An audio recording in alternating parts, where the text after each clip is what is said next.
A good night of Shabbos, everyone. Good night of Shabbos, Shabbos Agol, good night of Shabbos, Shabbos Metzorah, Parshas Metzorah. The Parsha begins by saying that Zos tia Taras HaMetzorah. This is the laws of the Metzorah, of the one who gets leprosy. A rabbi says, Zos tia Taras HaMotzi Ra. This is the laws of the one who speaks Lashon Hara. And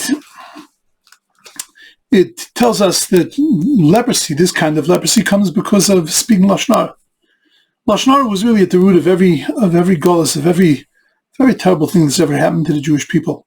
We see that Moshe Rabbeinu sees the whole terrible thing happening to his people, and he sees that Dasan and Aviram see him killing the Egyptian, and they go and they tell Paro, and he realizes that they spoke Lashon Hara to him, and he turns to God and he says to God, now I understand exactly why things are happening. It's because of Lashon Hara. And then later, when Moshe Rabbeinu comes back, after many, many years, he comes back to take the Jews out of Egypt. And Dasan and Aviram know that he's playing a little game with Paro, and he's saying to Paro, we're going out for 3 days, when it really wasn't 3 days, they were going out forever. And Dasan and Aviram don't say a word, they don't speak Lashon Hara.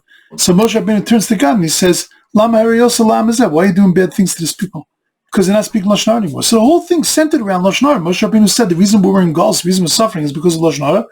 And the reason that we should get out of here is because we're not speaking Lashon Hara. Why was Lashon Hara so critical?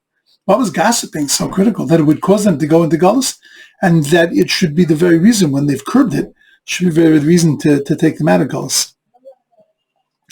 So, of many, many reasons why Lashon Hara is so terrible. One of the reasons that Lashon Hara is so terrible, because what I'm doing is I'm sitting in judgment of you. I'm looking at you and I'm seeing your warts and I'm seeing the things that are wrong with you, and I'm talking about them, telling them to other people. But in order to be able to talk to other people about it, I have to be able to look at you in a judgmental kind of way, and I have to be able to decide that you're no good because of the things that you're doing. Now, we have a rule when it comes to judging, that we know that a person can't judge a relative, can't be involved in the case of a relative. And the reason that he can't be involved in the case of a relative, because he is too deeply connected to a relative. And therefore, if a person is going to judge someone, that means by definition that they are disconnected from each other. When I see your shortcomings, so then really what I'm saying is that I'm not connected to you. That the very fact that that's all I see means that we're not brothers. That means that we're not relatives. We're not connected to each other. Because if I was connected to you, then I wouldn't be able to see those shortcomings because you're my brother. But now that I can see them, and now that I focus on them, and I see them as bad, and I try to speak to others about them, so then that in itself is an indication that I don't feel connected to you. That's why Lashon Hara prevents Galus, prevents Geula, prevents redemption. That's the reason why we get stuck in Galus, why we get stuck in exile, because of Lashon Hara. Because at the end of the day, we get stuck in exile when we're not connected to each other. And because we're not connected to each other, that's why we deserve to be in there, and that's why it's so difficult to extricate us. That's what Moshe Rabbeinu said. Now I understand exactly why the Jewish people are suffering.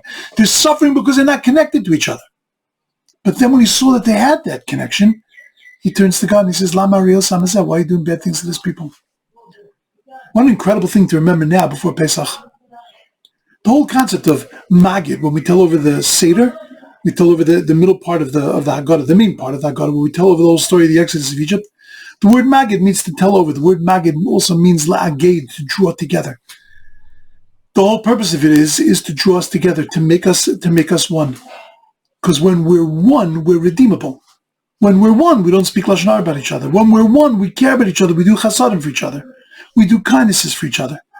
Part of the objective at the Seder is to become one with all the people that are there at your Seder. Because when we achieve oneness, when we can wipe out this Lashon Hara thing, when we feel connected to each other, that's when we can merit Geula, that's when we can merit redemption. A lot of times people think, when do we merit redemption? We merit redemption when our payas are long, and our tzitzis are long, and our tefillin are big, and we're scrunching our eyes during davening. Yeah, all that is good, it's important. But you know when we merit Galus, when we merit Geula? We merit Geula when we're not judging each other. When we're looking for reasons to connect to each other and to love each other, more than we're looking for reasons to run each other down and to disconnect ourselves from each other. May this Pesach be the Pesach that we get this epiphany, we get this awakening, we get this realization that if we just reached out and connected ourselves to other people, that's the formula, that's the magic. to end this Galus, to end this suffering. We should have the strength to be able to do it, the strength to be able to connect with each other, to be able to wipe out the Lashon Hara, not by stopping to speak Lashon Hara, but by loving each other more. And that should bring the Geula, Shlema, the perfect and firm redemption, full redemption, speedily and quickly in our days. Everybody should have an amazing, amazing Shabbos, an amazing Pesach, and we'll see everybody after Yontif.